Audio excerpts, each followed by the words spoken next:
Hello guys, this is your friend Naruto Audio Fanfics and we are back with a new fanfic. Which is what if Naruto was shaped by a mother's dangerous love, a darker path forged by sacrifice, Naruto times Kushina times Anko times Hinata times Ino times Sakura times Tamari times Tenten times Kurenai times Tsunade times Shizune times Yugao times Mei times Konan times Karen times Yugito times Samui times Mabui times Fu Ultimate Harem, bashing included, Part 1. And if you enjoy this fanfic then please press the like button and subscribe to my channel for more fanfic like this. And now let's start the fanfic.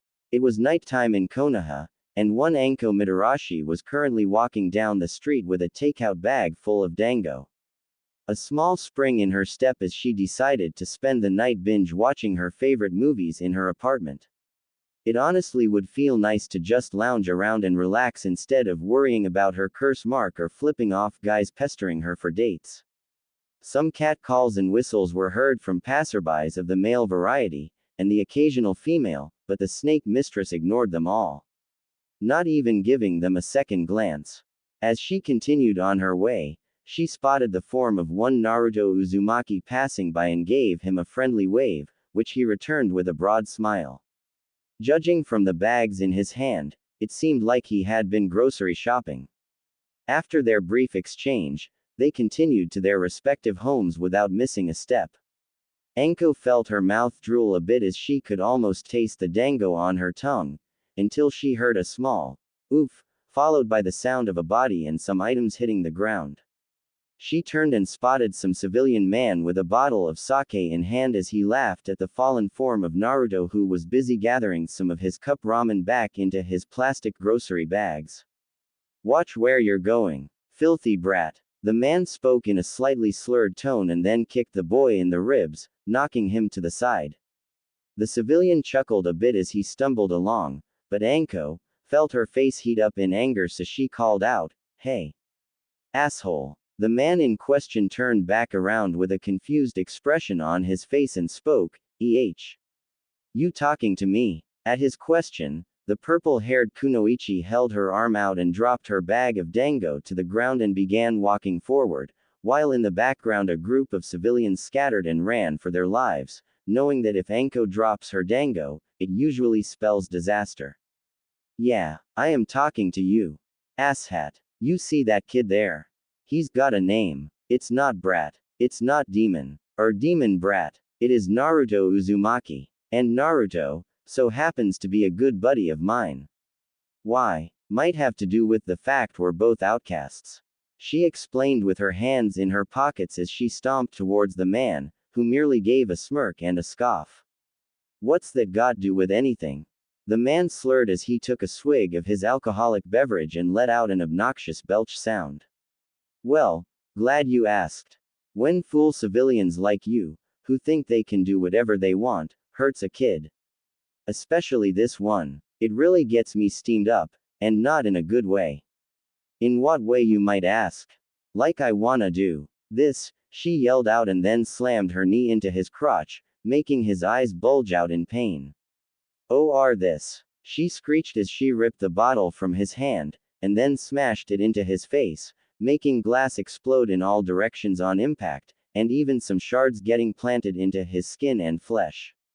She then grabbed him by the throat and began to repeatedly punch him in the face, making blood and saliva fly out from the force of the blows, followed by some rotten-looking and yellowed teeth.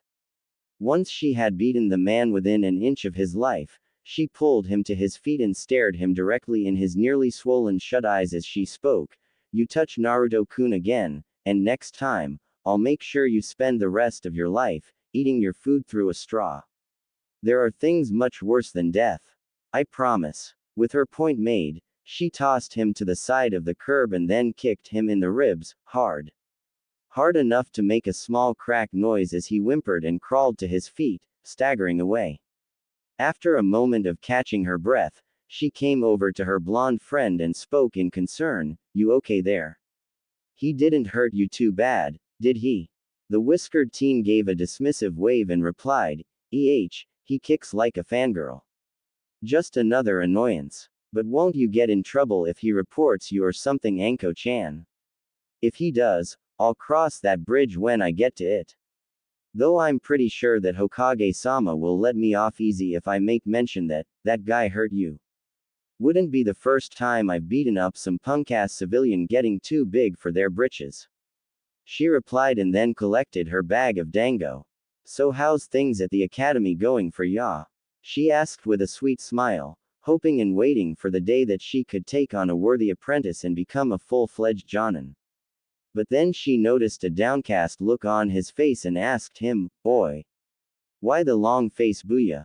You have been studying for the exams and all right." The blonde nodded and replied with a small sigh, "Yeah. The written stuff I can handle at this point, but it's the jutsu portion I'm worried about. The substitution and henge I have down pat. But that bastard Iruka won't tell me what it is that I'm doing wrong with the clone jutsu. And every time I ask for his help, he just replies in this snobby tone, 'Just work harder Naruto,' or he'll say, 'Sorry. I can't play favorites Naruto.' Shit. That asshole. I shoulda known. No wonder you're stuck in the academy with a piss-poor teacher like that. Though I don't think it'd hurt if I gave you a few pointers on what you're doing wrong. Maybe show you a special trick to making stronger clones."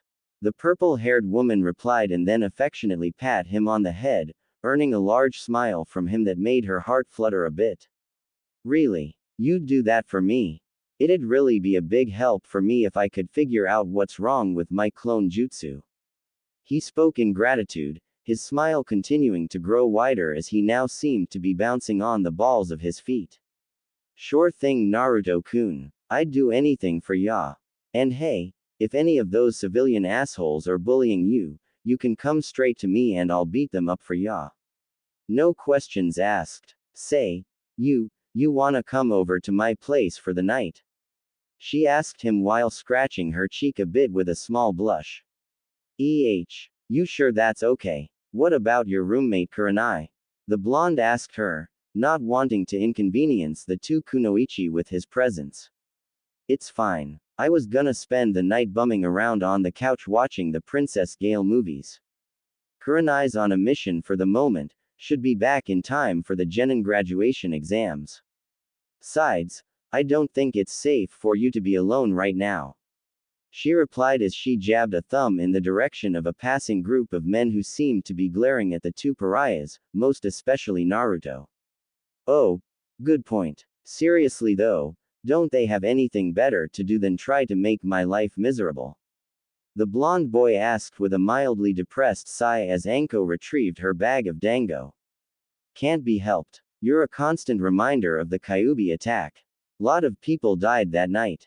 And instead of trying to accept the pain and move on with their lives, people seem to like having a convenient scapegoat to take their anger out on." "I should know," Anko answered as she rubbed the back of her head with a frown. "Oh, right. The Orochimaru thing and the curse mark. Any cure for that damned hickey been found yet?" The blonde asked with some hope in his voice, knowing full well that the curse mark was both an unwanted reminder of her traitorous sensei and a constant source of pain and discomfort. He couldn't help but notice that Anko bit her lip as he followed her to her apartment, her face taking on a sickeningly green color. Anko. Something wrong. You look kinda sick," the blonde pointed out, snapping the snake mistress from her lapse of attention. "Wah, oh, well, kinda sorta. There's this guy, Jiraiya, self-proclaimed seal master, that sort of thing. Claims to have a cure for my curse mark," she replied in a somewhat distracted tone as she rubbed the nape of her neck and her shoulder where the mark was located. "Really? Then what's the problem?" the blonde asked with a raised eyebrow as they approached Anko's apartment complex. As she fished out the key from her pocket, the dango lover answered him, "Well, Jiraiya's a great a pervert. He's dangling this cure over my head like a carrot to try and coerce me into having with him. I want to be cured, but I don't know for sure if this cure will actually work, and there's just some things I don't want to trade for anything. Not even being rid of the curse mark."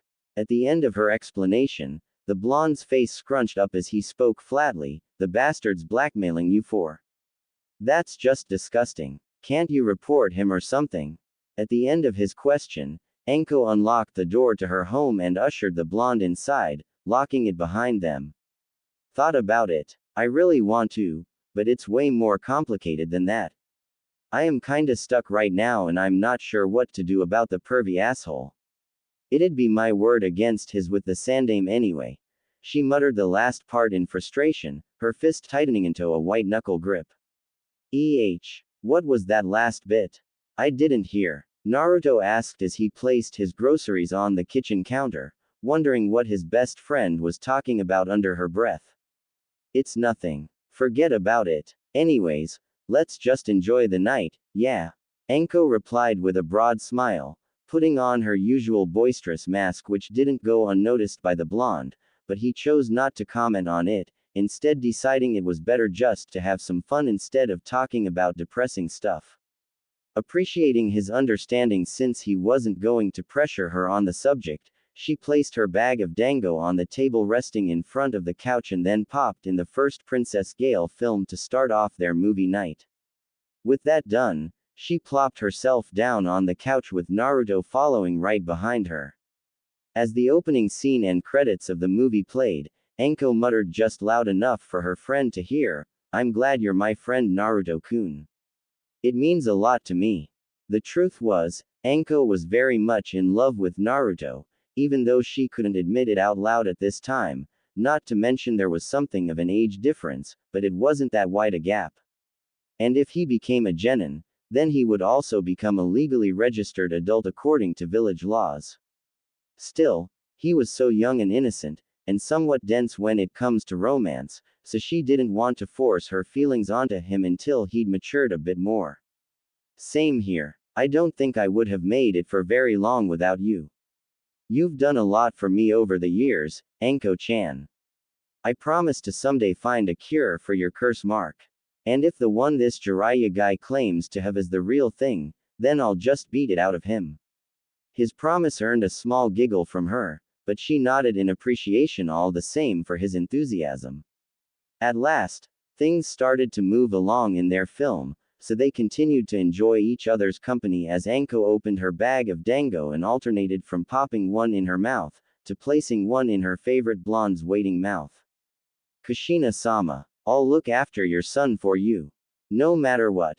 She thought silently as she fondly remembered the woman who had taken care of her after Orochimaru's betrayal.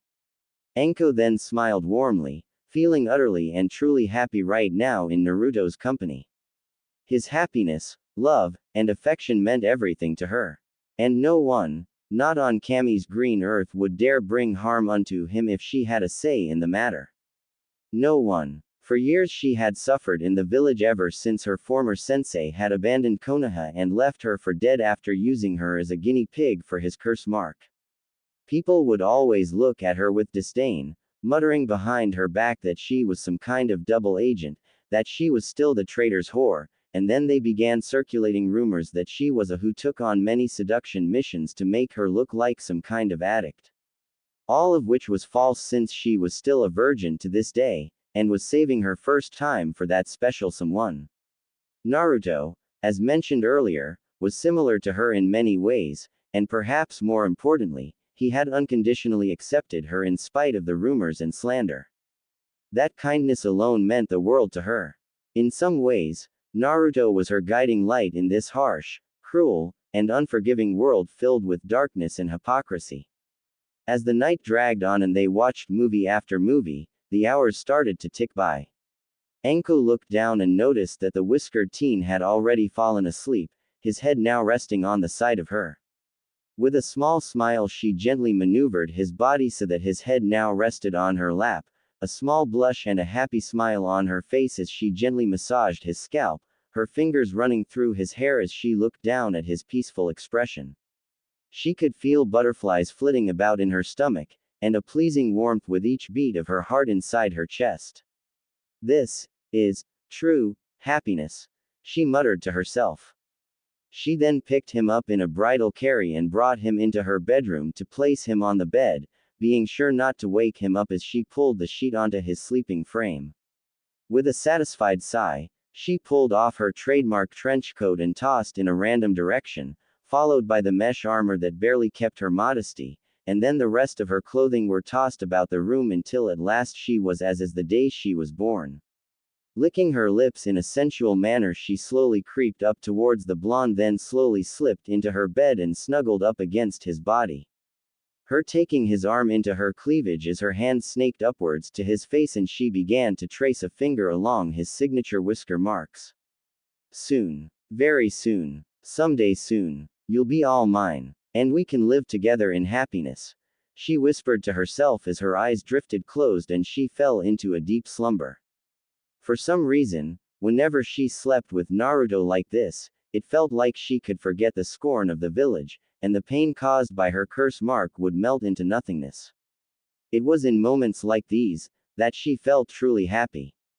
The next morning, Anko's eyes fluttered open as she stretched her limbs with a yawn, groaning a bit in disappointment that Naruto was no longer in bed with her.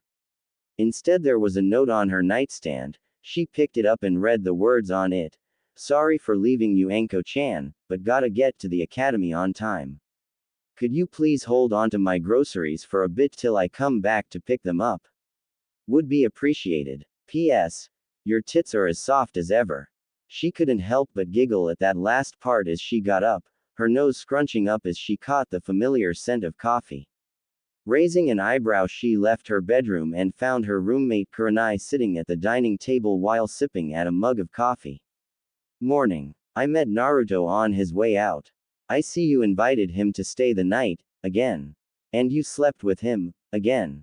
The crimson-eyed woman spoke in a flat tone of voice. Yeah, I didn't see the harm of letting him stay. And come on, it's not like I do anything nasty to him. We just cuddle, and he actually likes it when I am. Anywho, you're back a bit sooner than I expected. Anko noted as she sat across from the genjutsu mistress, the dango lover having a happy expression on her face. Anko, we need to have a talk. A serious talk, Kurenai stated as she pushed a second mug of coffee in the snake user's direction. The purple-haired woman picking it up and taking a sip before asking in a lazy tone, about what? I am a bit concerned about your relationship with Naruto.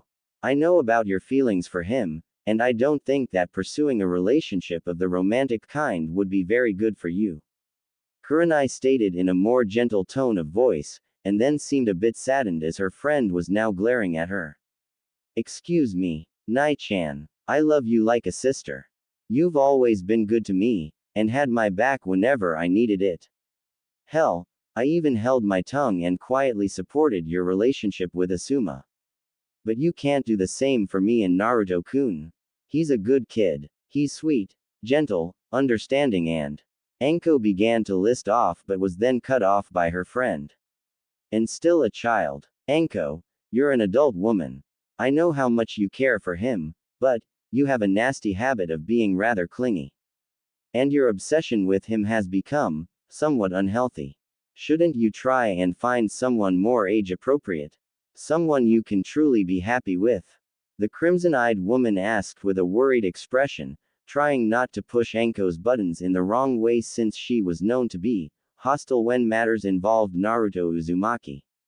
I tried. I did. I went on a few dates here and there. All of them kept giving me this look. Like hungry dogs eyeing a piece of meat. They all wanted the same thing. All they wanted was to try and me because I'm the so-called snake whore. But Naruto's different. He doesn't look at me that way. And whenever I'm around him, these feelings well up inside me. And I just can't picture myself with being anyone but him. So what if there's an age gap? It's not that wide anyway. I'm not some old granny with a foot in the grave. The snake mistress argued as she slammed her fist down on the table. He doesn't look at you like that because he doesn't understand what it truly is you want with him. He is a boy still going through puberty, and sure he is taking notice of girls and women, but he is still ignorant when it comes to relationships. If you try to push your feelings onto him and have with him, then you could. The genjutsu mistress tried to rationalize, but her voice fell silent as Anko stared at her as though she wanted to burn a hole through her skull. Shut up. Naruto-kun needs me. More than anyone. I have cared for and protected him for years. I fed him whenever he didn't have enough money for food, I cared for him when he was sick, I tutored him when he struggled in his studies, I protected him from the more violent elements of the village. Me. Not the Hokage. Not that useless Jiraiya. Me. All me. I love Naruto-kun. And no one is going to take him from me. Anko shouted angrily. Her face flushed red as she snarled a bit. A small tear came down from Kurenai's face as she replied, I see, then I wish the best for you. I can see there's no persuading you otherwise. There was something else I wanted to talk about. I'm leaving. The genjutsu user spoke, snapping Anko from her anger. Leaving? The you talking about? Anko asked, not sure what her longtime friend meant by that. It's time I started to move on with my life. Asuma and I are going to move into an apartment together. We're taking our relationship to the next level. Kurenai explained with a small smile of affection crossing her lips. Oh, I'm so happy for you. Anko replied in a bitter voice, feeling somewhat betrayed by Kurenai for not accepting that she wanted to be with Naruto, and for up and leaving her all high and dry like this. I'm sorry Anko, but I promised to come and visit. And me moving out isn't the end of the world. We can still be friends. But I'm tired of being labeled as the Ice Queen of Konoha. I just want to settle down with a nice boyfriend and move on. I don't want to be some kunoichi that acts cold-hearted all the time. Kurenai spoke as she rubbed her temples, feeling somewhat drained now that she'd had her talk with Anko. She could clearly see the hurt look on her friend's face. The crimson eyes woman tried to place a comforting hand on top of Anko's own, but the snake user snatched her hand away, refusing to look at her friend. I'll come back to get my things later. I need to turn in my mission report anyway. Kurenai spoke softly as she left, deciding it'd be better to leave Anko alone so she can process everything. As Kurenai opened the apartment door to leave, Anko spoke up, remember that promise we made? To Kushina-sama, we promised we'd look after her baby no matter the cost, no matter who we had to kill, or who we had to hurt to keep him safe. That we would love and cherish him above all else. Doesn't that promise mean anything to you now? At her questioning, the genjutsu mistress looked over her shoulder with a small frown on her face. We were children then Anko. We promised a lot of things. But Kushina's gone. And nothing will ever bring her back. Kurenai replied flatly, which earned a chuckle from her longtime friend. You aren't moving on with your life Nai-chan. You're running away from your responsibilities. The responsibilities that really matter. And when you are faced with the sins of abandoning Naruto-kun, I will very happily say, I told you so. By the way, if you're seriously moving in with Asuma, tell him to do something about his chain smoking. Shinobi work is hazardous enough without adding lung cancer to the mix. Anko spoke in a half-serious and half-mocking voice which earned a small nod from Kurenai since the snake user made a valid point on the lung cancer comment and then departed, leaving the snake user to sigh deeply and continued to drink what was left of her coffee, her mood now seriously soured, her eyes glancing over the bag of foodstuffs that Naruto had left behind. Come to think of it, did Naruto-kun have time to make a bento?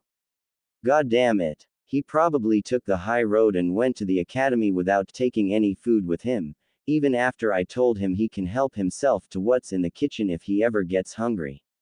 She muttered and began to hurry about her kitchen to make a meal for her favorite blonde. After all, one can't properly study at the academy, especially in Iruka's class, on an empty stomach.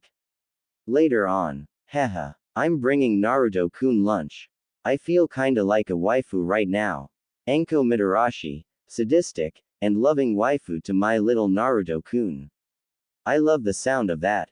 Anko muttered to herself happily, her previous anger against Kurenai now forgotten as her mind now seemed solely focused on the Kyuubi's container.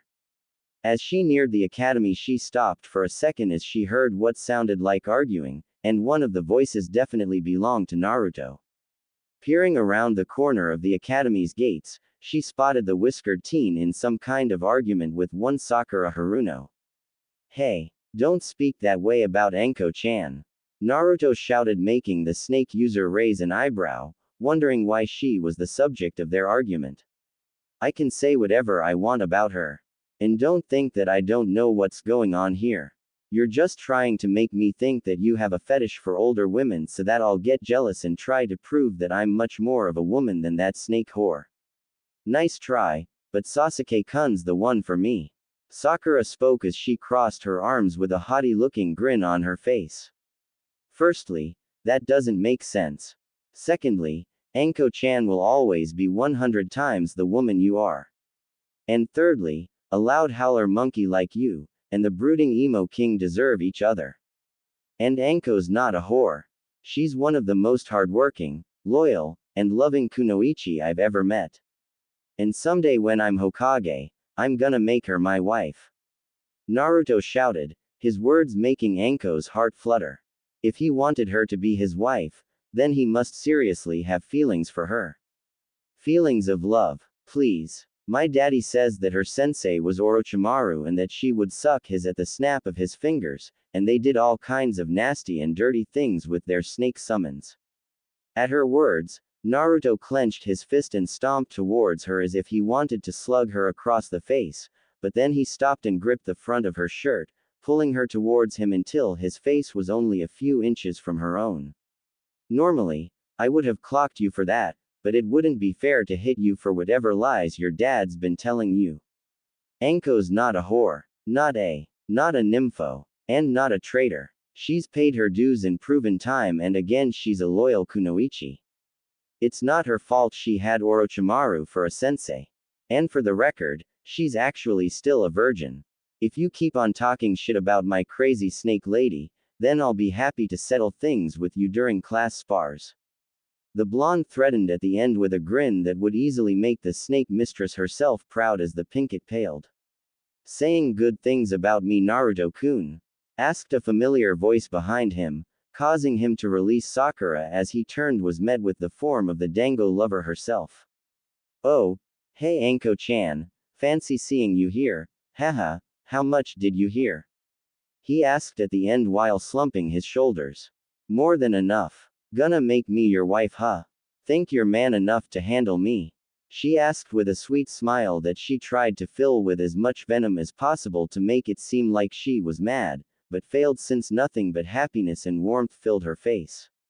Hey, if I can't satisfy my wife then I'd be a pretty disgraceful Hokage. Scratch that, I wouldn't even be able to call myself a man. He answered with a sheepish grin as he rubbed the back of his head. Oh, you been reading up on the birds and the bees or something behind my back? She asked while lightly punching him on the shoulder, making him shrug in response as if to say, maybe. Oh, by the way, what brings you here? He asked her, finding it a little strange that she would come to the academy of all places. At his question, the purple-haired woman held out the bento she had made for him and he took it from her hands, now realizing why she had come. You made a bento just for me? He asked with some tears welling up in his eyes. Told ya I'd do anything for ya, was her reply, a somewhat smug grin on her face as Naruto took her by surprise and wrapped his arms around her neck, pulling her into a kiss. Her eyes widened in surprise, then slowly closed in bliss as she returned the kiss. Meanwhile, inside her mind, a chibi Anko was dancing waving around a sign that said, Victory. She was a little sad when they had to break the kiss, but the need for air made it necessary. Then suddenly, Anko got an idea as a light bulb seemed to blink over her head. Naruto-kun, there's something I wanna talk to you about when you get out of the academy. She spoke, planning on inviting him to live with her in her apartment since Kurenai was moving out. Looking back on it now, maybe it was a blessing in disguise. Go suck face someplace else, creeps. Spoke the form of Sakura, ruining the moment making Anko's face drop into a scowl. She then put on a sickly sweet smile and turned to the pinkett, slowly stepping towards her almost like a feline ready to pounce on its prey. Listen to me, very closely Haruno-san.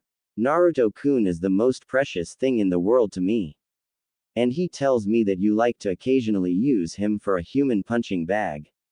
If I learn of your continued abuse towards him, I promise to kidnap you, lock you away somewhere where nobody will ever find you, no matter how much you scream.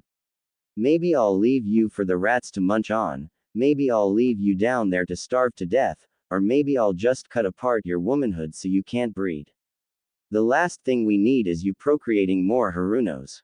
Anko threatened in a chilling voice, making Sakura pale and then run away in tears, trying to put as much distance between herself and the crazy snake lady.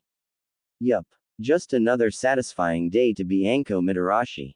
The only thing that could top this would be if Kushina crawled out from the grave and gave her blessing for her and Naruto-kun to marry. Meanwhile, what do you mean that you haven't made any progress?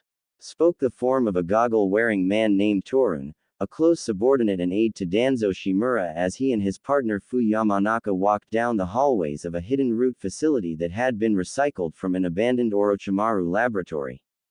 Exactly as I said, the subject's mind is exceptionally complex and has repeatedly detected every attempt to dig around inside her mind, and accordingly repelled the mental probes. Even with the drugs keeping her in a medically induced coma, if I poke and prod too much, it is still possible for her to regain self-awareness and possibly awaken. It's a very delicate procedure we're dealing with here, explained the orange-haired man in a frustrated voice, making his partner shake his head. As they both eyed the form of one Kushina Uzumaki, her form lying in a hospital bed as machinery constantly pumps drugs into her to keep her in a state of limbo. Danzo-sama won't be pleased.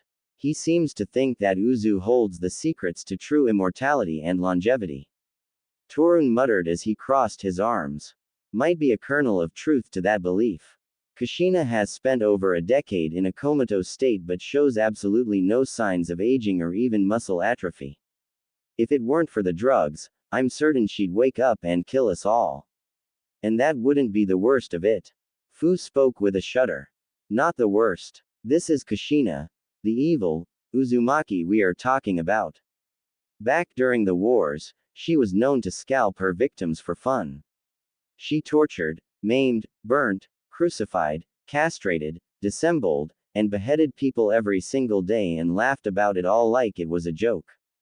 What could be the worst thing she could do? Torun asked skeptically, fully aware of the woman's ferocious reputation.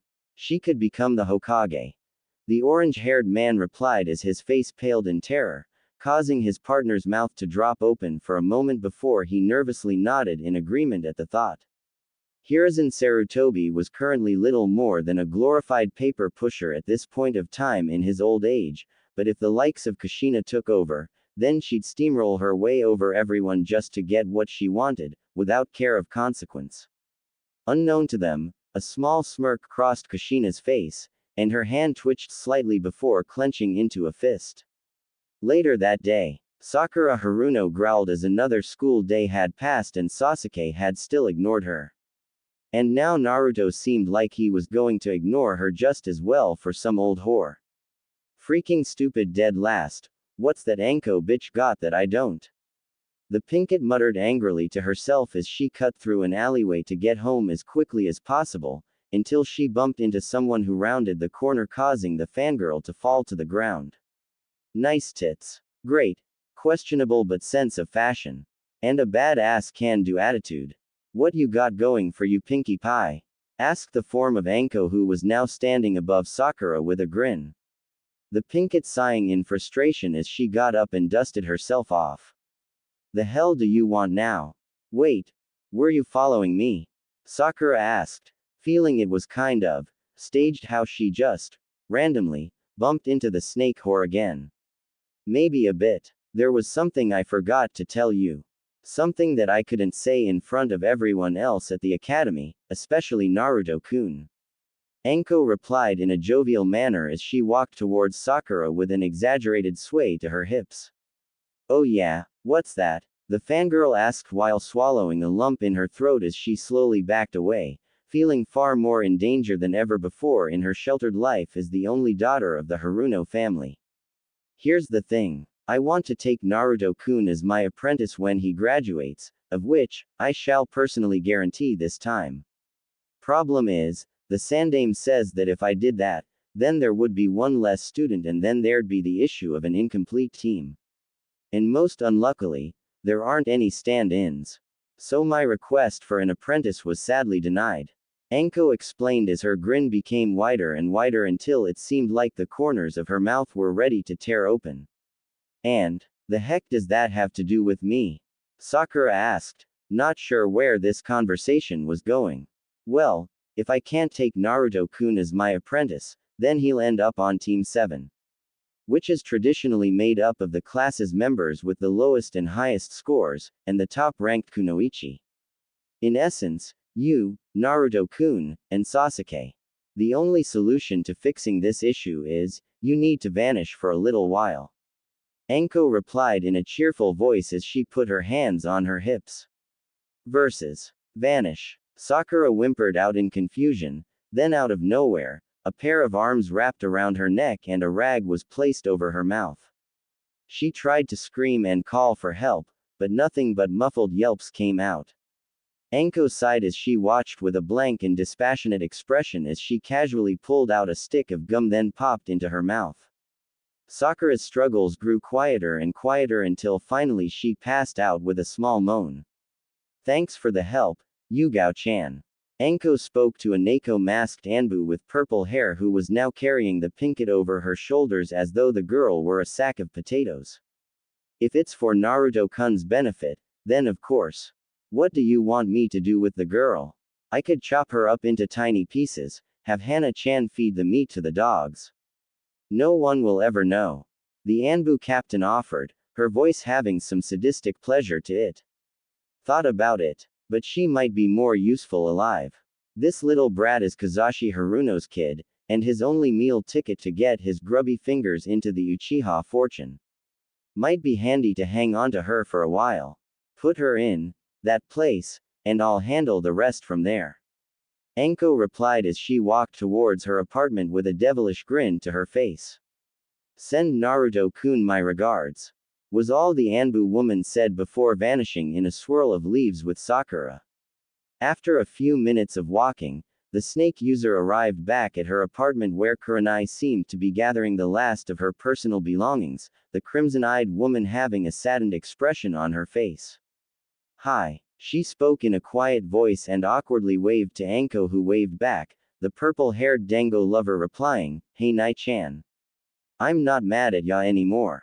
I know you meant well and only wanted the best for me. But, this stuff with Naruto-kun is something for me and him to settle. And, just earlier today, I learned that he actually cared for me in that way. So, Anko left the sentence hanging, knowing that Kurenai got the picture. I see. I am sorry for being so pushy earlier. I just didn't want you to make some foolish mistake and get hurt over it. I remember when you first came back after getting branded with the curse mark, you were so gloomy and despondent. You barely ate or slept after that, and I didn't want you to have a second experience.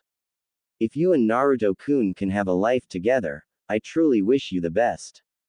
The genjutsu user spoke with a small smile, hoping to make amends before departing. Ah, just like you. The protective big sister type. Well, don't worry about me Nai-chan. I can handle myself. I ain't some naive tween anymore. Anywho, you look out for yourself okay? And, I like to keep an open door policy, so if you need a hand or a place to crash, gimme a holler. The Dango lover offered and was then pulled into a hug by the crimson-eyed woman. The two sharing a chaste kiss before Kurenai picked up her belongings.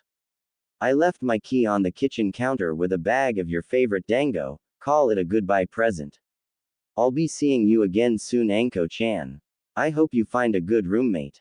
With that said, the genjutsu user walked away feeling that they'd cleared the air. It was at this moment that Naruto had arrived and saw the form of Kurenai leaving, making a puzzled expression appear on his face as he approached his best friend and crush. Hey, did something happen between you and Kurenai-san? Naruto asked with a bit of concern as he placed a hand on Anko's shoulder. Nai-chan's leaving. She's moving in someplace with Asuma. Moving on with her life, she said. That kinda brings me to what I wanted to talk to you about earlier. I'm in the market for a new roommate, and I think you'd make a good candidate. She answered with a toothy smile, making Naruto's mouth drop open. Me? You want me to live with you? He asked, feeling his heart thundering in his chest from pure happiness at the thought of living with Anko. He could finally move out of his crummy apartment and into someplace way better, the same place as his crush no less. Sure I do. Hell, you practically live here anyway. She exclaimed and then patted his head affectionately. A somewhat fiendish grin came on her face as she continued to speak. I just have a few rules.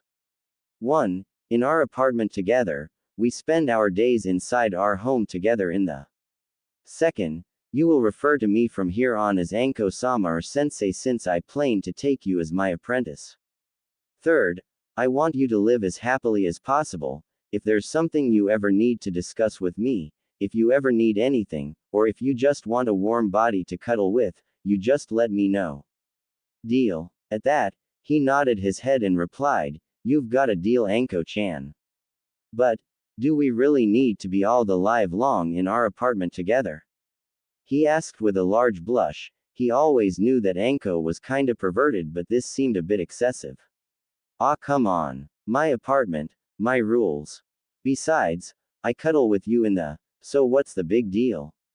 And one other thing. You used Chan, not Sama. Anko-sama's going to punish you now. She spoke in a jovial tone as she grabbed him and pushed his face into her chest, earning some muffled yells since he couldn't breathe between her. Eventually he gave up his struggles and sighed between her. This actually wasn't the bad kind of punishment, to be honest. Anko then raised an eyebrow as she felt some moisture build up in her cleavage as she pulled back and found that Naruto was crying tears of joy. Anko-sama, I love you. Please be with me forever. Forever and always, Naruto-kun. I love you too. And if you go before I do, then I'll tell the grave digger that he'd better dig too. She promised him and ushered him inside the apartment, closing and locking the door behind him, and then immediately discarded all of her clothing, giving the blonde boy a clear view of her form. Sure, she had cuddled with him, but it was usually dark and he tried not to peek too much. Get used to the view. You'll be seeing a lot of this, fine.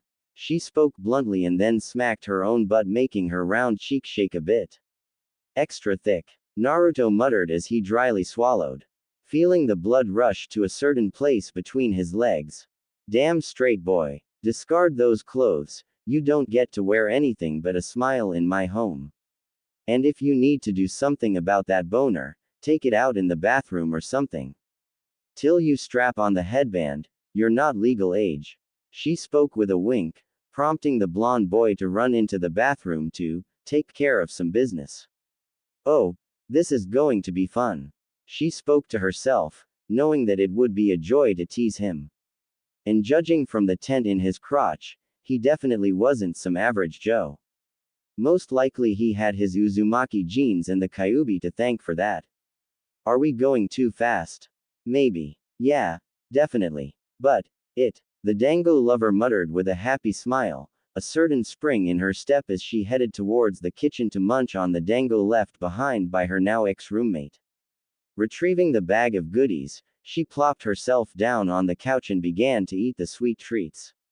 With the little pink monkey girl out of the way, I just need to make sure Naruto-kun passes the exam this time. A little training in shadow clones should do the trick. Kakashi will apprentice that little Uchiha shit. And I'll have Naruto-kun for myself. It's a shame that Kushina-sama isn't here, hope I'm doing her proud. Meanwhile, Root Lab. Fu sighed to himself as he approached the bed where Kushina Uzumaki slept peacefully, unaware and trapped in a never-ending dream. The orange-haired man sighed since this would possibly be the 1000th time he's attempted to sneak into her mind and steal the secrets of Uzu. While it was unlikely he'd uncover anything worthwhile, it was still a necessary evil to keep Kushina in a comatose state since she was a threat to Konoha if not the entire elemental nations. Hey there, sunshine, spoke a female voice, prompting Fu to turn around to see the form of Kushina sitting upright on the bed. The root agent's mouth opening and closing as wheezing sounds came from his mouth, for the evil Uzumaki had finally awoken. Then in a flash of movement, Kushina cut open his throat with a scalpel, making blood leak down his neck as he clutched at the wound, falling to the floor as he gasped and choked on his own blood. The evil Uzumaki's face scrunched up slightly as she asked, "You look familiar. Did I threaten to murder your family or something?" At her question, she only received some gurgling noises. She shrugged her shoulders, then continued to speak. "Ah well. If I can't remember your name, I'm guessing that you're one of those unimportant throwaway type characters. I'll take an educated guess and say that you're the asshole that's been trying to mind rape me, learn some of Uzu's secrets, all on that Danzo guy's orders. And I've been pumped full of drugs to keep in Dreamland. That about sum it up?" she asked the orange-haired man, and finally with a final gasp, he fell to the floor, having mercifully expired. "I'll take that as a yes," Kushina replied as she got up from the slab and cracked her neck a few times. Then stretched her limbs to allow some of her joints to pop. And then glanced over at a mirror and asked herself, "Okay now. 3 very important questions. Has the Chucky franchise finally ended? How long have I been under? And most importantly, where is my child?" Well, I know a certain old monkey that can help answer those questions. It had been just a little over a day since Naruto had moved in with Anko, taking what few worthwhile belongings he had to her, or their shared apartment. And now with the Genin exams coming tomorrow, it was time to train. Though there was currently a question that the blonde boy was still curious about. "Remind me again, sensei, why must we be in our apartment at all times?" asked the form of Naruto Uzumaki as he followed his new roommate and sensei towards training ground 7, since the snake user had promised him a clone jutsu that was sure to help him finally pass the academy exam and flip the bird at Iruka in the process. "This again? What? Too good of you or something? I told you already, it is training." Anko half yelled with a mocking laugh at the end, almost as if she knew something the blonde didn't. "And how is strutting around involve training? And what if people come by and we're still?" he asked in a deadpan tone, since he had to fight off numerous nosebleeds when Anko got a little aggressive in her flirting. "Sheesh. I sometimes forget that you're still a kid since you act all mature sometimes. We can just put on a henge to hide our, then slip away into the bedroom for a minute to throw on some clothes. And there's a number of kunoichi in the world that dress provocatively to distract their enemies. And I'm one of them. If you can keep your cool and avoid getting distracted by an enemy kunoichi's body, then you'll have a bit easier time in battle with the kind of kunoichi that use seduction techniques." Anko explained as she crossed her arms, a confident grin on her face, since Naruto nodded in understanding. "Wait. Does that seriously work?" he asked while scratching at his whiskered cheeks, now having a better understanding on why so many kunoichi like Anko and Kurenai dressed in revealing or skimpy outfits. With killer bodies like theirs, it'd be hard not to get distracted. "Not always, but you'd be surprised at the number of guys that think with what's between their legs instead of their heads. Sometimes works on women too if they're lesbian, or have insecurities in their own bodies." The snake user answered with a small chuckle. "Right. So what's the jutsu that you're going to be teaching me?" Naruto asked, hoping to move things along, plus he was feeling both excited and impatient at the prospect of finally leaving the academy and learning a new jutsu. Okay. Hold your horses. It's called the Shadow Clone Jutsu. Unlike the plain academy-taught clone jutsu, which only produces illusionary decoys, the Shadow Clone Jutsu makes solid copies which make for good body doubles. One of the most useful aspects of the Shadow Clones are that when they dispel, whatever they learn is transferred to the caster. So this technique is good for scouting and infiltration. The downside is that it takes a lot of chakra to use, but with your unnatural chakra reserves, this technique should be a snap for you, she explained, earning a nod from her favorite blonde boy. Naruto cracked his knuckles a bit, very eager to start his training, then he paused as a question mark blinked over his head, since a thought had just crossed his mind. Wait a sec. The Sandaime Hokage knows the Shadow Clone Jutsu, right? He's called the professor for knowing a large variety of techniques. Why doesn't he just use the clones to help do his paperwork?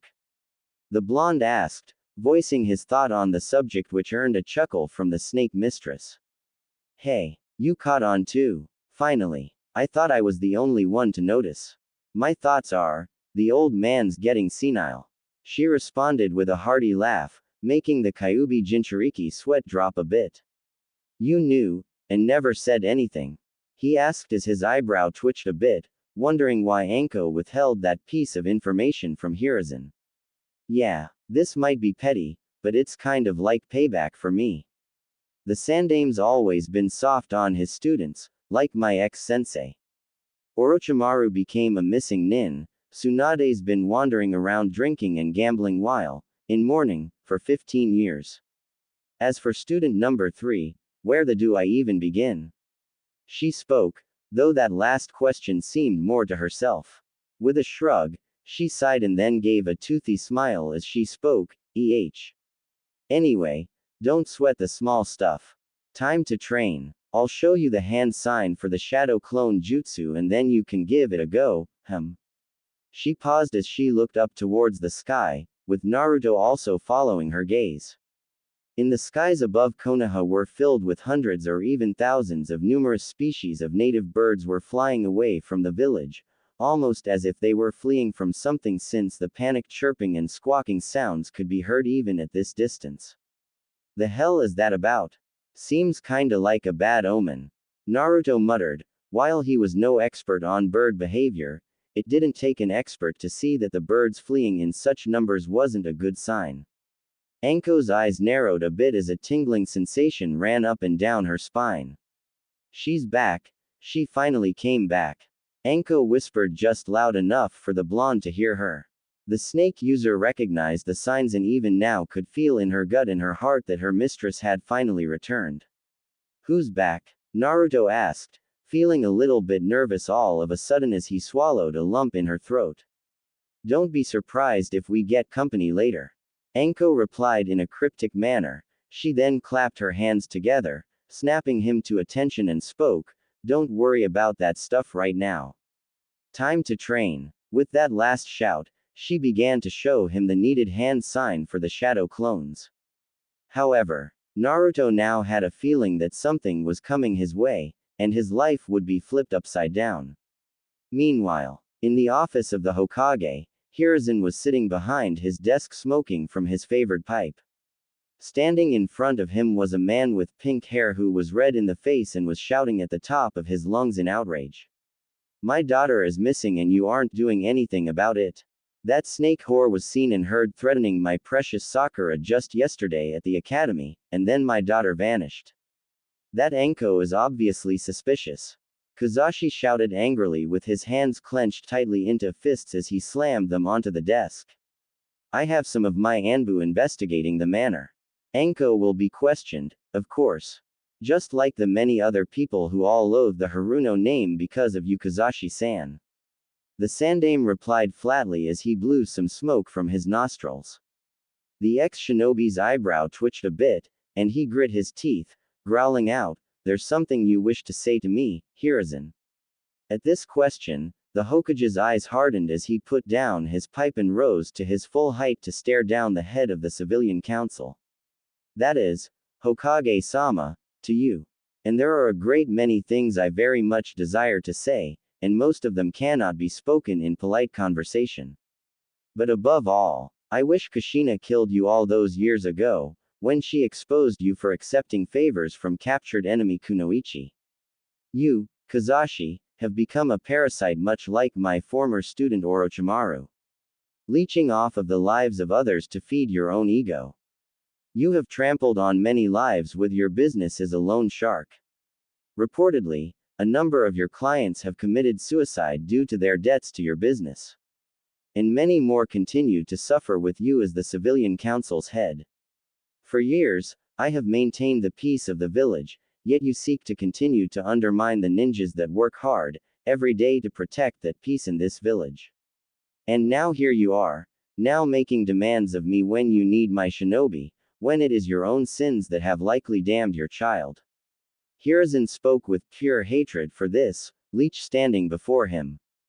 Before their argument could escalate further, a voice cut through the tense atmosphere. "Hello, boys," spoke a very familiar voice, prompting both men to turn in the direction it came from, and saw the form of Kushina Uzumaki herself, standing in the doorway with a rust-covered katana resting on her shoulder. "Couldn't help but overhear you two. Kazashi, you actually managed to procreate and make a daughter. Thought I castrated you by squishing your peanut-sized testicles under my feet when I kicked you out of the shinobi corps. Next time I'll be sure to finish the job." She spoke with a broad smile as she approached the pictures of the Hokage hanging off the wall. The two men opened and closed their mouths, as if they were both fish out of water, both unable to speak due to pure shock. But Kazashi was the first to speak as he pointed an accusatory finger at the crimson-haired woman and shouted, "You. It was you. It's because of you that my daughter went missing." Kushina chuckled a bit and then, accidentally, knocked off the picture of the Shadaime from the wall with the tip of her sword before speaking, "Don't know what you're talking about. I only just arrived back in Konoha about an hour ago. The Chunin manning the gate's guard post, Kotetsu and Izumi, were very accommodating to me. Must have been crushing pretty hard on me. And trust me, Kazashi, I wouldn't waste my time kidnapping whatever brat that slithered out of yours and Mebuki's collective filth. I'd just kill you and get the job done. Now, shoo. Go away. The grown-ups are about to have a lovely chat." She spoke at the end with a sweet voice that sent chills up the men's spines. Seeing that Kazashi still hadn't left yet, she pointed the tip of her rust-caked sword at him and spoke in an even sickeningly sweeter voice, "So silly of me. I shouldn't be asking. I'm telling you to off and get out of my sight." This time, the message got clear across and the pink-haired man fled the office as quickly as possible, causing the doors to slam behind him in his haste. Remind me to pour a very big jug of bleach down his throat. Now then, Hiruzen, you've gotten so old. It's a miracle that you haven't kicked the bucket or that Konoha has not been burnt to the ground with it being in such a state. Kushina remarked with a small giggle and then, accidentally, knocked off the picture of the Nadaime. What do you mean, in such a state? And, perhaps more importantly, where have you been these past 13 years? The Sandaime asked as he gripped the arms of his chair, almost shrinking back into his seat to look as tiny and non-threatening as possible. The crimson-haired woman cupped her chin in thought before answering, 13 years, Has it really been that long? To cut a long story short, I was kept prisoner in a medically induced coma. Found myself in some repurposed lab with one of Danzo's cronies trying to rape my mind. And when I commented about the state of Konoha, I was passing by and visiting some of my old haunts and stomping grounds, and took note of the emptiness of the Uchiha district where Makoto-chan lived. Don't tell me, with myself and Minato gone, Fugaku finally sacked up and tried to pull some half-assed coup. At her questioning, the Sandaime couldn't help but smirk a little. Your abilities of perception are as strong as ever. Yes. Fugaku was planning a coup. If he had succeeded, then the other shinobi villages might have taken advantage of the infighting within Konoha and a fourth ninja war would have started, one which Konoha may not have survived. Itachi Uchiha took the secret mission of stopping the coup, but there were complications. The only survivor was Itachi's younger brother Sasuke. L can only theorize that Danzo had ordered Itachi to murder the entire clan as a whole, instead of simply Fugaku and his conspirators. But I never had any proof to support this theory. Speaking of Danzo, are you certain that his people were keeping you prisoner? The Sandaime asked as he laced his fingers together. Kushina smirked as she knocked off Hiruzen's own picture off the wall and then tossed a sealing scroll onto the Hokage's desk. Pretty sure. That scroll has the severed head of some orange-haired prick. Have Inoichi do that necrophile mind walk shit or whatever to see his memories. Might have some info to finally nail the old bastard. Makoto was confirmed to be amongst the dead, yes? She asked, earning a grave nod from the Sandaime. Kushina rubbed her temples for a moment and let out a sad sigh. Goddamn it, Makoto, still, I guess she could never raise a hand against her own children. Even if they're murdering her. A fond smile graced Kushina's lips as she remembered the good times she had with her Uchiha friend. Then the evil Uzumaki's face hardened as she used her rust-covered blade to slice the Hokage desk in two, making Hiruzen yelp and cover his face with his arms since he believed Kushina had intended to kill him, but then he lowered his arms when he realized he was still alive, making a sigh of relief escape his lips. I think it's time for a change in leadership. Sandaime-sama, I'll be taking over as the Hokage. Time for me to right some wrongs, and make up for lost time. Kushina stated with a large and almost bestial grin that made the Hokage sweat nervously. I'm not sure if you're a suitable candidate. Hiruzen muttered while Kushina then stabbed the tip of her katana straight through the picture of Minato Namikaze, her late husband and the Yondaime Hokage. Her face now a blank mask as she glanced between the now ruined picture and the aged Hokage. Why's that? I only gave up on being Hokage because I was pregnant with Naruto-kun. By now, Naruto-kun is a teenager, and I missed so much that I can't ever be his mother, but I can still try to be a part of his life and try to make things right. That aside, I am far superior to Minato. I have more power in just my pinky toe than he did in his entire body. Kushina spoke, completely unafraid to boast of her raw power. And unlike many that bragged about their strength, the evil Uzumaki could easily back up her words. Hiruzen felt himself slowly melting beneath her gaze as he replied nervously, that is to say, you certainly aren't lacking in power or skill, but you aren't exactly mentally sound. You are infamously known to behave in a highly destructive and erratic manner. When he finished speaking, he was expecting the crimson-haired Kunoichi to lash out in anger. But instead her lips curled up into a smile and she began to laugh almost hysterically. She even clutched at her sides as she wheezed for air when her laughter finally began to die down. She then pinched Hiruzen's cheek, making the aged Hokage wince in pain, and spoke in a voice that seemed more appropriate for gently scolding a child. Oh Hiruzen, you make me laugh. You've seemed to have gotten soft in your old age. I am mentally unsound. Seems a bit of a stretch in comparison to a certain pasty-faced pedophile who reduced his own existence to that of a parasite for the sake of a bastardized half-baked form of immortality. After I was kidnapped by Kumo to be used for their bloodline breeding program, raping program, I promised myself that I'd never be a victim ever again. That I wouldn't lose a second village like I had lost Uzu. So I trained and trained, even forsaking my own humanity to become akin to a demon. I committed the most horrible and gruesome atrocities to put the fear of Kami into the hearts of Konoha's enemies, and thus, the evil Uzumaki was born. I did the hard things, the worst things.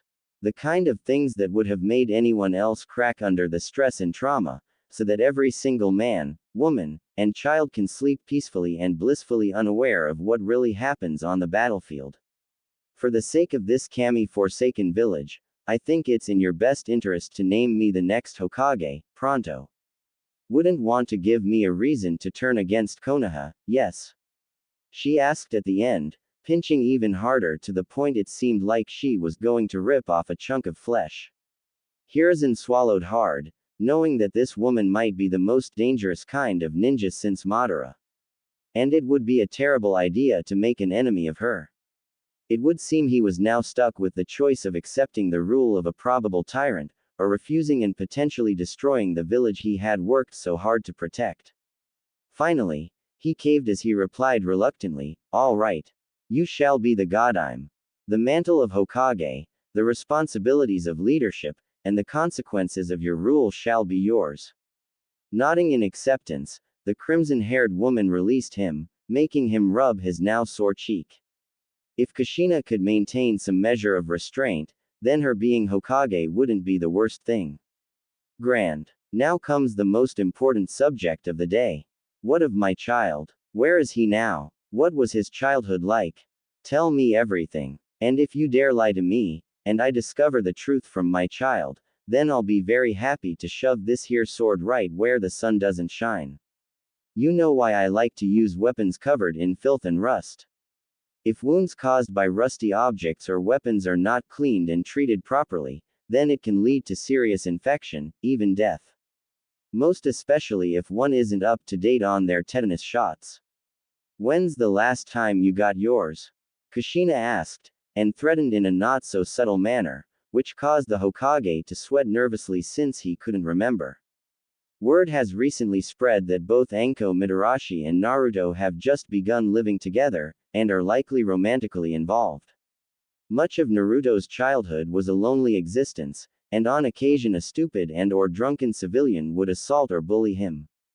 But Anko took it upon herself to protect him over the years and helped greatly in relieving his loneliness, even going out of her way to make sure she stayed and took missions within the village as much as possible.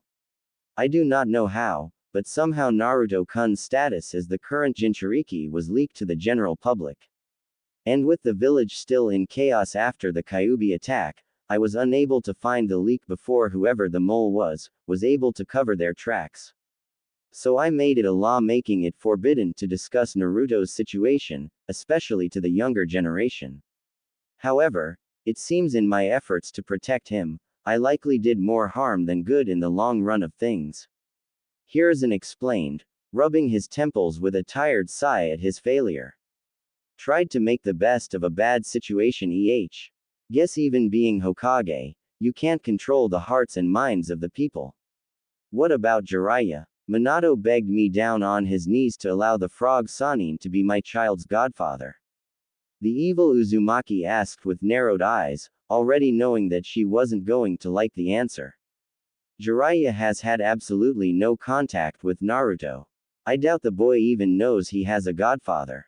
Hiruzen answered bluntly, and then felt his heart race as the atmosphere became dark and oppressive.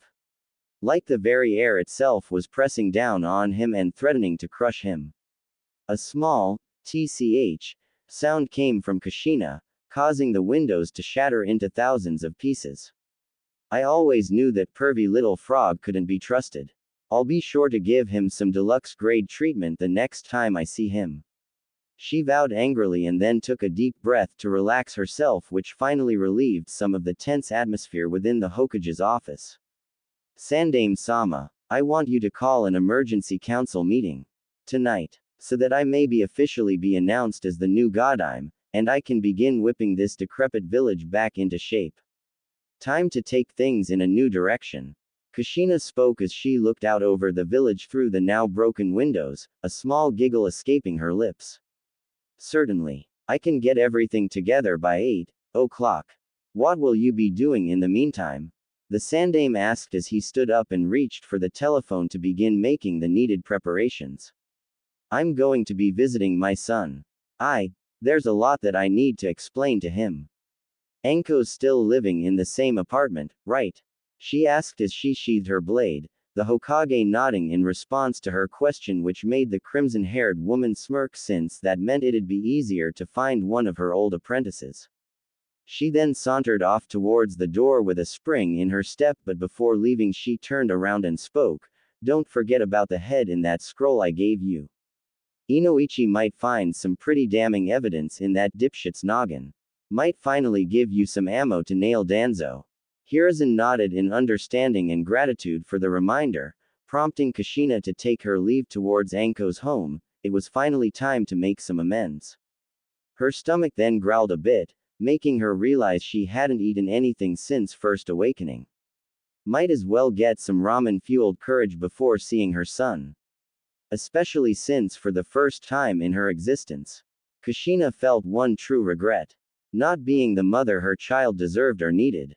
Time for some Ichiraku to eat away some of her sorrows before the talk with her son. Later. Training Ground 7. Niece. Very nice. Seems you have the jutsu down pat. If Iruka fails you for this one, I swear I'll kill him. Anko spoke in a tone filled with pride as she gave the blonde boy a thumbs up.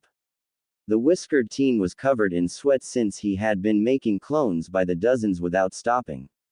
A smile formed on his face as he nodded in gratitude. Thanks Anko-sama. There's no way I can fail the genin exam this time. I can't wait to become your apprentice. The blonde exclaimed as he pumped his fist in the air. Then suddenly his stomach began to growl, making him blush a bit since the moment was now ruined. The purple-haired woman chuckled as she shook her head a bit. Seems like someone needs some lunch. Well, I think you earned some Ichiraku today for your hard work. Just remember, when you strap on the headband, the real work starts. She spoke, trying to sound cool. Though it seemed Naruto currently had stars in his eyes at the mentioning of Ichiraku. Am I interrupting anything? Spoke a masculine voice, making the two pariahs turn and spot the form of the copy ninja Kakashi. The masked man's lone eye fixated on his little orange book. Nah, not really. We were just finishing up here. Something you need? Anko asked as she crossed her arms, not really in the mood to deal with Kakashi at the moment. Or at any, to be honest. You hear the news. Apparently Sakura Haruno is missing and Kazashi's been accusing you. I saw him leaving the Hokage mansion in a big hurry, looked white as a sheet. He must be really concerned about his daughter. Kakashi spoke in a blank tone of voice, making it difficult to tell how he really felt on the subject. Please. That crooked loan shark doesn't care about anything except himself and his piggy bank. One time I overheard Mebuki rambling at the bar. She was so slobbering drunk, that she was wailing about her lack of a life and how her so-called husband's been grooming his daughter to be some bimbo gold digger. Anko retorted with a smirk, feeling almost sorry for the trophy wife Mebuki. I'm just gonna go. We'll be seeing you at Ichiraku, Anko-sama. Naruto spoke, before departing since he didn't want to get in the way. And he wanted to get to the ramen stand as quickly as possible to quiet the rumbling of his belly. Sure. Go on ahead. I'll catch up with ya. Tell the Ichirakus to put it on my tab. Anko spoke dismissively, her hand making a small shooing motion as he left the training ground, leaving the two ninjas alone on the field. What do you really want, Kakashi? Anko asked bluntly, her eyes narrowing a bit since Kakashi's arrival seemed kind of convenient. Almost like he purposefully arrived once she was finished Naruto's training for the day. Couldn't help but notice something. Word is that you publicly threatened Sakura at the academy, then shortly thereafter she just up and disappeared. Not to mention, with the genin exams around the corner, there's now one less student, so there's an imbalance of teams. Now I'm being asked to apprentice Sasuke Uchiha since Team 7 can't be a full team without Sakura, while you have been repeatedly requesting Naruto to be your apprentice. Kakashi explained as he looked up from his smut-filled book, his lone eye narrowing. And, Naruto-kun needs me to be his teacher. Even if Team 7 was put together, you'll no doubt spend all your time kissing up to Sasuke to even bother training your other two students. And even then, you'll just be wasting their time with teamwork exercises. Anko spoke flatly, then she decided to walk away and join up with Naruto before her mood was soured even further. He needs you, More like you seem to need him. Seems to me that your relationship with him might turn a bit sour due to your obsession. Kakashi spoke in a whisper, only for Anko to turn around and march over to him. Snatching the Icha book from his hands before he could even react. The do you know about love? You just waltz around reading this trashy smut instead of looking for a meaningful relationship. Don't you dare judge me when you don't know shit. Anko stated and then started to rip out the pages of the book, making Kakashi freeze up as his lone eye widened to the size of a dinner plate. The snake mistress then threw the book to the ground and stomped on it, grinding it beneath her foot until the spine broke. That was an autographed, limited edition. Kakashi muttered almost brokenly as he sank to his knees, his lone eye filled with deep despair. The snake user then grabbed his Jonin vest and pulled him towards her, till his face was but inches from her own. And another thing, you don't get to play the concerned guy act. You were Minato's student. You're probably the closest thing to an Uncle Naruto-kun has, and yet you have your head up your own, fawning over some little Uchiha brat. If you try to get between me and my Naruto-kun, I will crush that damn Sharingan eyeball you're so proud of. She warned him, and then released him from her grip, allowing him to mourn over his ruined Stuffing her hands inside of her pockets, Enko marched off to meet up with Naruto. And at the same time, she made a mental note to swing by Sakura's prison to feed her. The pinkett wouldn't be of much use if she was dead, assuming she even had a use. Ichiraku Ramen Stand. At long last, Naruto arrived at his destination, his mouth watering at the thought of Ichiraku Ramen, and the smell of it made his stomach growl all the more. As he was about to enter, he noticed that the closed sign was up, making the Kyuubi Jinchuriki tilt his head in confusion. He leaned down a bit and saw a lone woman sitting alone slurping down ramen like she hadn't eaten anything in years, and he could even see the Ichirakus busying themselves with cooking ramen. Wanting to know why the closed sign was up, the blonde called out, "Oi! Old man Tuki! Ayame Nichan! What the hell gives? Why are you closed when there's someone in there?" When he finished yelling, a small yelp came from inside the stand as Ayame Ichiraku came out from the back and then placed her hands on his shoulders to quickly turn him around and push him away from the stand. "Sorry Naruto-kun, but a very important customer just arrived and specifically told us not to let anyone else inside till she was finished. I'll spot you some free ramen later, okay?" Ayame spoke in a very hurried voice, like she was trying to make the boy leave as quickly as possible. Before the whiskered teen could even protest, a female voice called out from inside the stand, "Oi! Let him in. He can join me." At her order, Ayame let go of Naruto and quickly ushered him inside, making the blonde wonder why the ramen waitress was acting so nervous and jittery.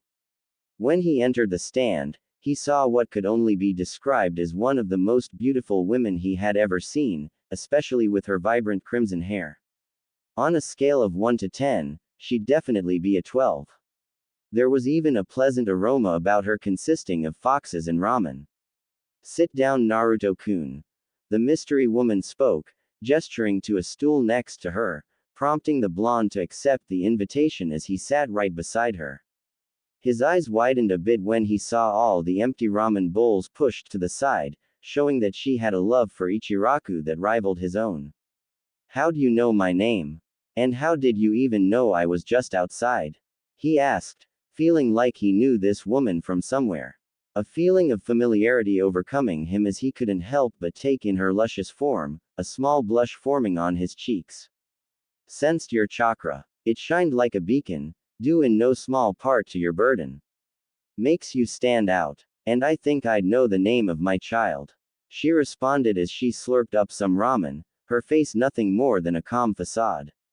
Though on the inside, within her mind, a chibi Kushina was panicking as sirens blared and red strobe lights flashed.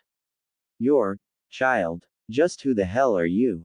Naruto asked, almost dreading the answer as his mind ground to a halt. He wanted to deny it, he really did. But he needed to hear it from her own mouth. "Tuki, Ayame, why don't you take a break for a bit?" the crimson-haired woman asked, prompting the father and daughter pair to nod and slip into the back to give the two some privacy. The stranger's violet eyes then met Naruto's sapphire blue orbs, her eyes filled with sadness and longing as she continued to speak. "There's no easy way to say this, so I shall just have to say it. My name is Kushina Uzumaki, and I am your mother.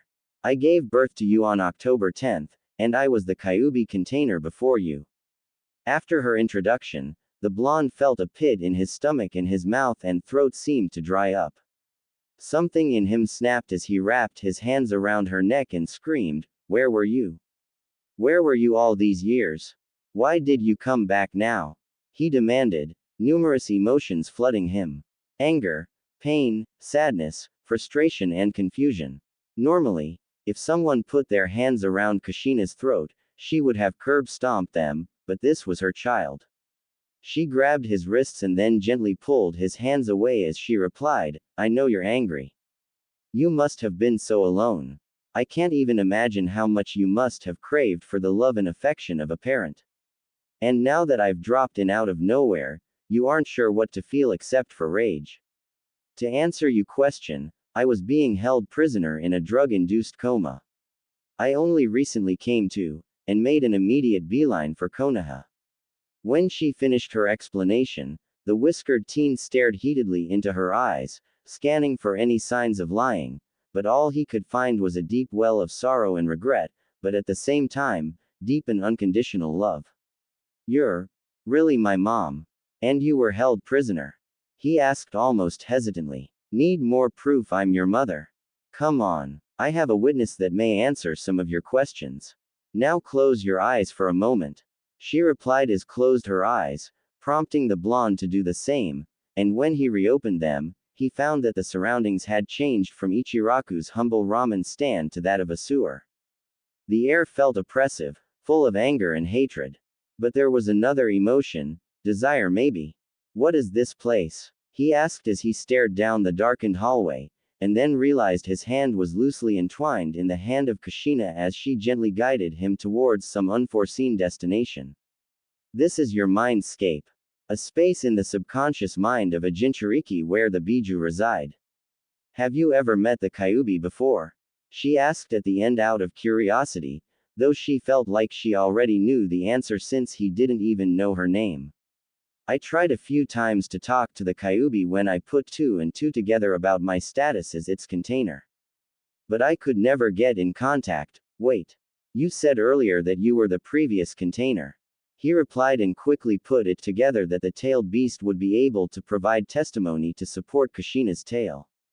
Yup. I'm going to introduce you. Kushina answered as they neared a gate-like structure with the tag labeled, seal, on it. Inside was the form of the Kyubi no Kitsune in all its glory, its head resting on its front legs as it seemed to be asleep, until a deep and rumbling voice spoke, I thought I caught your scent once more Kushina-san. I should have known a simple flesh wound like that couldn't have killed you. The voice of the tailed beast then let out a deep chortling sound, obviously laced with a dark sense of humor. I wouldn't call being pierced through the stomach by one of your claws a flesh wound, seeing as how my body was severely weakened by the birthing process and with you being ripped out of me and my regenerative abilities were pretty much shot at that time. Kurama, may I introduce your current container, my child, Naruto Uzumaki. The crimson-haired woman spoke and then gestured to the blonde boy who nervously waved, already seeing that the two had some kind of friendly relationship. I see. Welcome, Kit. I am Kurama. You have my blessing to grovel at my feet and worship me. The beast spoke, its deep voice making it difficult to tell if it was joking or not. Though it was obvious the beast had a high opinion of itself. Kurama, we've talked about this. Your voice tends to throw people off in your bestial form. Kushina spoke with a sigh, gesturing at the Biju's large-sized body to emphasize her point, making a small sweat drop form on the fox as it sighed in some annoyance. Very well then. But I shall freely admit, your soft and squishy human forms fail to capture my true glory, and they are far too cramped for my liking. The fox grumbled as it was then engulfed in a bright flash of light. When the human's eyes cleared, Naruto gawked when he spotted a woman with gold and crimson hair, giving it a flame-like appearance. Her skin was a dark caramel color with the same whisker marks on her own cheeks with two fangs jutting from her upper lip, and her body was that of a perfect hourglass frame and a bust that could put a certain busty Sanin to shame, and there were 9 swishing rust-orange fox tails behind her. For clothes she wore a simple black kimono with a crimson sash and she wore no footwear. Overall, Kurama's human form could best be described as exotic, bestial, mature, and dignified. The air around her consisting of grace and poise, like a noble or a priestess. She blinked her dark crimson eyes a few times and then spoke, I despise this utterly hideous form. How do you humans stand to walk on 2 legs? This is completely undignified. Though Naruto-san seems to approve of it. He must have severely low standards. The Kyubi no Kitsune spoke, pointing out the fact that the blonde was visibly ogling her form. In spite of your opinions Kurama, many would find your human form to be very attractive. And it seems my son is no exception. But enough about that. I came here for 2 important reasons. Kurama, would you please support and cooperate with Naruto-kun as you did with me? And would you please help show yours and my memories of that fateful night? Kushina asked with a warm smile, though Kurama knew all too well that one doesn't say no to Kushina. Ever. Very well. But as usual, my services won't be for free. Now, both of you grab a hold of one of my tails. Fair warning to you, Naruto-san, this will not be a pleasant experience for you. Kurama warned the blonde as two of her fox tails extended towards both him and Kushina through the bars of the kitsune's prison. With a slow nod, he grabbed onto the tip of the tail, and then felt his whole body freeze up as he witnessed the events of his own birth. The masked man taking him hostage and kidnapping Kushina. The forced release of Kurama and being put into a destructive trance that caused many deaths within Konoha. He saw his mother comforting him with a small toy, even as she barely clung to life. And then, he witnessed his parents' final moments. Tears filled his eyes when his mother tried to offer words of comfort, wisdom and encouragement to him, but he also felt anger that his own father, the Yondaime, forced the burden of being a Jinchuriki onto him. Though to be somewhat fair, they didn't have very many options as time was running out and they were both running on fumes at that point. And finally, from his own eyes, he saw the forms of Anbu in blank masks carrying the body of his dead mother away. By now, it was obvious that Kushina spoke the truth. I see. So that's what really happened.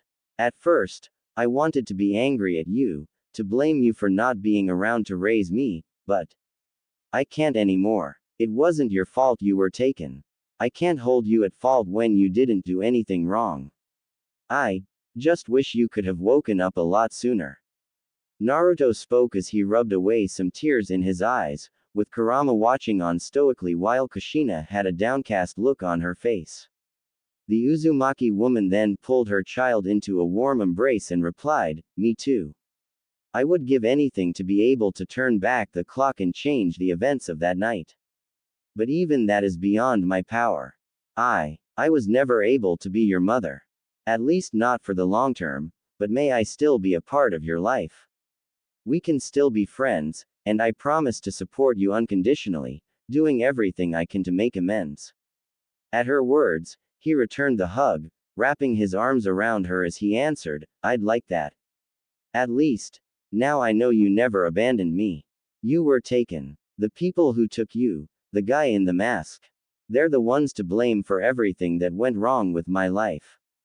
Naruto spoke at the end with some anger in his voice. "I already know who kidnapped me, and I shall be taking care of him soon enough. But still, the masked man is somewhat of a mystery. Only one Uchiha in history has been able to control Kurama. Oi, Kurama, was that guy in the mask really Madara Uchiha?" The evil Uzumaki asked with a raised eyebrow, since that question had been bugging her for some time now. Doubtful. His Sharingan was pretty strong, but his chakra lacked the same intensity as Madara.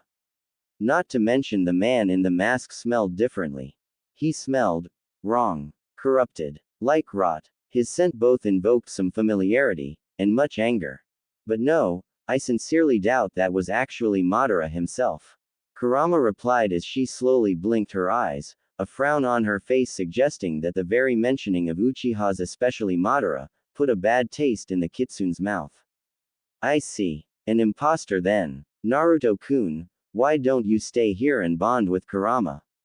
We can talk more later, and I have lots of things to take care of." Kushina spoke and patted her son on the head as she gently broke their embrace together. "Right. You mentioned that you know who took you. And bond with her?" Naruto asked at the end, glancing over to the kitsune who seemed to be staring down at him like he were a roach.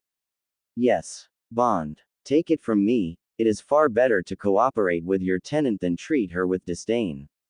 Kurama's not a bad person, but certain life experiences and dealings with humankind has left her bitter and jaded. So, do try and get along." With that said, Kushina vanished in a flash of light, leaving her son alone with the Biju. "Allow me to make this clear, if you wish for my cooperation and services, you must provide some accommodations." The kitsune spoke bluntly as she lowered herself to the floor and gracefully sat on her knees. The whiskered teen turned towards her and rubbed his head a bit in confusion. "What kind? You're kinda stuck in my mindscape, so there's not that much I can do. He replied, making the Biju shake her head in annoyance. Very well. For a start, I demand a more visually pleasing home. This sewer setting is exceptionally depressing. She responded, gesturing out towards the darkened halls where the sounds of water dripping could be heard. Oh, right. I see your point. How about this? If this is my mind, I can set the rules right. What if I gave you permission to make whatever changes you want in here? The blonde asked, hoping his offer might help get in the kitsune's good graces. However, her face was rather difficult to read since it seemed to show very little emotion. But then a small smile graced her lips as she replied, I accept your generous offer. At least this way, I can change and decorate according to my own tastes. I may soon grow to tolerate your presence more. And if you continue to please me, I would happily accept you as my slave. At that last statement, the blonde couldn't help but sweat drop a little bit. Not entirely sure if being enslaved to the Kyuubi would actually be a good thing. Now then, let's see about changing this dreary sewer. Kurama spoke as she clapped her hands, and then the scenery changed to nothing but a white void to erase everything in sight and to provide her with a blank canvas to play around with. Real world. Ichiraku's. Kushina's eyes fluttered open as she awoke in the real world again, with the Ichirakus themselves standing behind the counter as they had patiently waited for her awakening. The crimson-haired woman smiled and spoke, thank you for your time and patience. I shall be leaving you so you may continue your business as normal. I'll come by later to settle my bill. At her words, the father and daughter pair nodded in appreciation as Kushina scooped up the seemingly asleep form of her son and carried him outside, only to be met by the waiting form of Anko Mitarashi. Yo, I knew you were back. Ichiraku's wouldn't let me in, so I decided to wait. Were you doing that Biju meditation thing with Naruto-kun? The purple-haired woman asked with a cheeky grin. I did. Sorry if I kept you waiting. The evil Uzumaki apologized and gave a sheepish smile, rubbing the back of her head. The snake user then gently retrieved Naruto from his mother's grip, held him close in her arms. Ah, don't worry about it. How'd it go with Naruto-kun? The snake mistress asked as she comfortingly rubbed the boy's back, planting a soft kiss on his cheek. He was angry at first.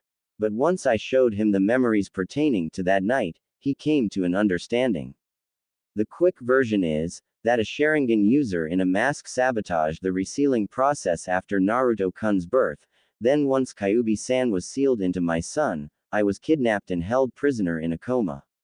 The evil Uzumaki answered, summarizing the reason she vanished to her former pupil. That explains a lot actually, since your body was never found. Anko remarked with a frown. She then sighed and asked her mentor, so what now?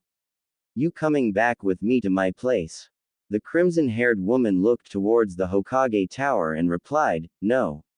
It won't be very long until word spreads about my return. I need to tie up some loose ends before they slip away. Anko-chan, there anything I should know since I have only recently returned? Anko thought for a moment as she cupped her chin and then answered, yeah. Not sure if you'll consider this important, but I kidnapped Kazashi's kid, Sakura. At her statement, the former Jinchuriki's face fell into a blank state, like she were asking, are you serious? And why in Kami's green earth would you bother kidnapped Kazashi's ill-bred offspring?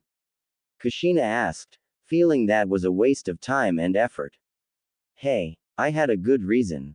In the academy, that Sakura bitch is the top kunoichi. I knew she'd be put on Team 7 along with that Sasuke brat and with Naruto-kun. And with Kakashi being a Sharingan user, he'd be a shoo-in for Team 7 sensei. So I removed Sakura from the equation, and with her gone, Team 7 would be incomplete and I could freely take Naruto-kun as an apprentice without fear of losing him to some incompetent and lazy-ass teacher. Not to mention, Sakura was known to have been abusive to poor Naruto-kun during his time at the academy. Anko explained, prompting her teacher to nod in understanding. I see. After Kakashi's failings during the war, and his lack of growth as a person and a ninja, I wouldn't trust him with my son either. Come to think of it, your kidnapping of the girl might help me get one over on Kazashi and humiliate him. Take Naruto-kun home, I have a council meeting to attend. By the way, is this Sakura girl attractive? Kushina asked at the end out of curiosity. The dango lover rolled her eyes a bit and replied, she's not exactly hideous, but she's not a head-turner either.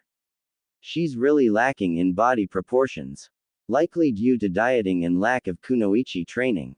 She's being held at the usual place. At this, the crimson-haired woman adopted a thinking pose and then nodded as if she had reached a decision. She then departed towards the Hokage Tower, leaving Anko to take the blonde boy to her apartment. He would need his rest before the genin exams tomorrow. And with Kushina herself back in Konoha, there was absolutely no way she would accept the teacher's bias towards the whiskered teen. Konoha Council Chambers. Hiruzen sat down quietly as the members of the various councils gathered, whispering amongst themselves as to why this meeting was called, and so far, only Inoichi was privy to the details since he scanned the head of Fuyamanaka, who was confirmed to be a direct subordinate of Danzo. The War Hawk being guilty of conspiracy, clan genocide, kidnapping, illegal experimentation, and a number of other charges that rivaled if not surpassed Orochimaru's listed crimes. And Kazashi was obviously aware of Kushina's return but seemed to have kept quiet on the subject, likely out of self-preservation. The Sandaime was sure to keep a very close eye on his old rival, and even had a number of Anbu hidden throughout the chambers if things got out of hand. Sensing the presence of one of his Anbu approaching, he turned slightly and saw Neko leaning over to whisper into his ear, "She has arrived," prompting the aged Hokage to nod as he banged his gavel, calling for the attention of the councils. "Ladies and gentlemen, thank you for your patience. I called this emergence meeting for two very important reasons. Firstly, I am pleased to announce that I am now stepping down as Hokage, and I shall be shortly introducing to you the new Godime." Hiruzen announced, earning a series of claps from the councils, excluding Danzo and Kazashi. The latter of which seemed to be paling until he was as white as a sheet, already guessing who the Godime would be, and the pink-haired man's torment brought a feeling of satisfaction to the Sandaime. The second reason is that due to newfound evidence, we can now expose a traitor in our midst. Danzo Shimura, I name you as the traitor. Hiruzen announced, pointing an accusatory finger at the form of the War Hawk, causing all eyes to turn that gaze at the so-called cripple. Me Hiruzen, what evidence could you possibly possess? The founder of Root asked with a smug expression, though he knew that he wouldn't have been so openly accused if Hiruzen didn't have something solid. With a snap of the Hokage's fingers, Inoichi reached under the table for a moment, and then placed a large container on the table for all to see. The floating head of Fuyamanaka visible through the glass window. There's my evidence. Inoichi has already gone through your subordinates' memories. We know everything now. The orphanages you own to continue a fresh supply of recruits, the experiments on your mutated arm and the implanted Sharingan eye, your involvement in destroying the entire Uchiha clan instead of the guilty few, your dealings with Orochimaru. All of it. You're finished, Danzo, and by the power vested in me as the Sandaime, I hereby pass the means of execution to the new Godime. Hiruzen announced coldly, his face hardening into a steely mask which lacked any emotion. Before Danzo could even open his mouth, a rust-covered blade pierced through his stomach and in one swift motion, his bandaged and mutated arm was ripped clean out of its socket and tossed onto the table. From behind Danzo's seat emerged the form of Kushina Uzumaki, who was grinning widely at her entrance, and at finally being able to gut the War Hawk. "Evening, Mr. Gloomy Gus. Did ya miss me? My sword certainly didn't. You." Danzo choked out as blood began to spill from his mouth. "Yup, me," was Kushina's curt response as she grabbed the old man by the throat and chucked him onto the table, making a loud thudding noise as she sidled up next to the War Hawk's form and pulled out a kunai with a flick of her wrist. "If I remember correctly, I promised that if you ever interfered with me or my family, that I'd rip your guts out. Well, time to pay the piper, old man." With her intent made clear, Kushina plunged the kunai into the wound left behind by her sword, and then dragged the kunai downward to cut open Danzo's belly. The crimson-haired woman then grabbed at the ribcage and pulled it apart with one strong tug, making a loud snapping noise. Contrary to what a lot of people may think, the human body has a lot more guts than you'd think. So it can take a while to pull it all out. Kushina spoke in a casual manner and then started to dig her hands around in her current victim's belly and started to pull out the intestines and toss them in the space between the root leader's legs. The scene made numerous members of the civilian council turn green in the face before puking all over themselves or more mercifully passing out and fainting. Think of it like pulling out a long, wet and very squishy garden hose of some kind. The evil Uzumaki spoke as she continued yanking out the intestines, her hands, face, and clothes soaked in blood. All the while, Danzo writhed in pain as he was drowned in his own blood. With his mutated arm gone, there was only one means of escape. He'd have to use Shisui's implanted eye in his concealed eye socket to use Izanagi and escape. While he didn't want to lose the power of Shisui's eye, he didn't have any choice in the matter. He tried to focus chakra into the implanted eye, but then Kushina crushed it beneath her thumb. Oi, let's not have any of that overpowered Sharingan shit. You forget, I'm an expert in chakra sensory. I sensed that implanted eye from the jump. Felt familiar too. Did that one in your eye socket belong to that Shisui kid? Ah well, won't be doing you much good anymore. Now where was I? Oh, yeah, time to put you out of everyone's misery. The evil Uzumaki muttered as she grabbed some of Danzo's intestines and then looped it around his neck and tugged, now garroting him with his own guts. The aged war hawk reached out, his lone eye pleading for help, until his hand fell down and gurgling noises escaped his lips. Having finally died, and being freed from his gruesome end. With a content sigh, the blood-stained Kunoichi released the corpse of Danzo and smirked. With that done, she clapped her hands and began to speak. Enjoy the show, ladies, gents and vermin. Now then, time to move things along. As your new godime, I hereby announce that the civilian and elder councils are permanently disbanded. Earning a series of gasps from the groups who were going to be rendered defunct. You can't do that, Kazashi shouted in outrage, temporarily forgetting his fears now that his power and position were threatened. Oh no, try and stop me then. Kushina retorted with a grin as she brandished her rusty katana, making a, come here, motion with her finger, almost daring anyone to try. When no one stepped up, the evil Uzumaki continued to speak. I am aware that this village has been unkind to my son, whom you all must know as Naruto Uzumaki. So, if anyone continues to mistreat him, I'll see to it that punishment is duly handed out. And Kazashi, I was recently made aware that your daughter was very cruel to my son. As reparation, I'll be taking her as a slave for the Uzumaki family. What, my child? So you did have something to do with her kidnapping. I won't allow, the pink-haired man shouted, only to be cut off when Kushina placed the tip of her sword to his throat. Won't allow what? How about this then? I'll see to it that your daughter is released, free from harm. But in exchange, you must die by my hand. A life for a life, I think that's a fair enough trade. Kushina spoke in a sickly sweet tone, prompting the now former civilian council head to dryly swallow. Take her then. Just, take her. She couldn't even attract that damned Uchiha brat's attention anyway. Kazashi replied, making the shinobi council and Sandaime glare heatedly at him for so easily tossing aside his daughter. A low chuckle came from the evil Uzumaki as she slowly shook her head and spoke in an unimpressed and disappointed voice, so quick to abandon your daughter to save your own skin. Makes me wonder what Mebuki-chan ever saw in you. At her statement, the pink-haired man's face turned a dark shade of red in rage as his form shook violently at being made a fool of in public like this.